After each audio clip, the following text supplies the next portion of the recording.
سلام به همه. امیدوارم روز خوبی براتون شروع شده باشه و سلامتی مثل همیشه.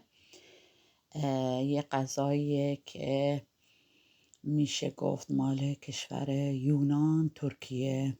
من اون تو ترکیه خوردم، ولی اون مال اونا یه ذره تند بود و سرد بود غذاشون راستش، ولی من یه سبک دیگه بود.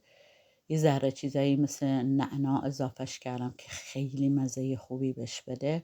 سیب زمینی، پیاز، سیر و نعنا، و میتونین جعفری هم بریزین. اینجا من سیرم ریختم و رب گوجه باهاش که قاطی بشه. چرخش کردم که قشنگ قاطی بشه و بادمجونا هم اینجا من نشون میدم. اینا را من مثل ورق ورق بریدم. باید یه دست باشه و یه جور باشن که تو اذیت نکنن تو فرم، و گذاشتمشون تو فر و روغن روش پاشیدم تقریبا 15 دقیقه بالا و پایین. بعد گوشت چرخ کرده با ادویه ها میتونین 7 بهارات بریزین، یعنی 7 بهارات، و یه مقداری من اینجا با سیر و پیاز از همون ریختم توش، ولی جداگونه بدون رب. و برنجو شسته بودم 2-3 ساعت قبل و ریختم توش، مثل چجوری مال کبه درست میکنیم همون جوری، ولی باید قشنگ به همش بزنیم که مزه بگیره. اینجا میتونی یه ذره آب لیمو بهش اضافه کنی که مزه خوبی بهش بده. و نمک همیشگی بود و بادمجونم تقریبا بین 10 تا 15 دقیقه تو فر بود بالا و پایین.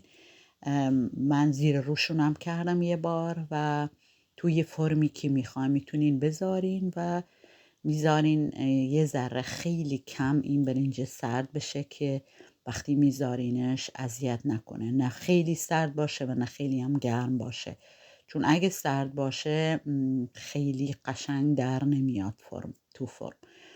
بعد میتونی اینجا ضربه دری بذارین، اول شروع کنی تا آخر. بعد باز تو فر 180 بین 20 تا 25 دقیقه.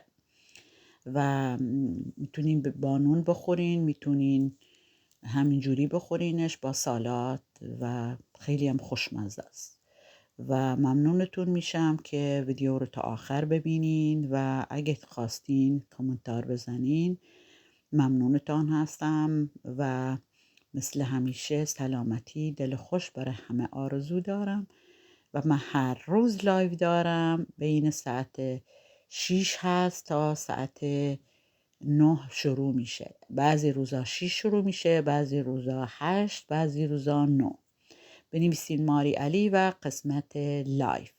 ممنونتون هستم و سلامتی دل خوش برای همه آرزو دارم و آخر هفته خوبی در پیش داشته باشین.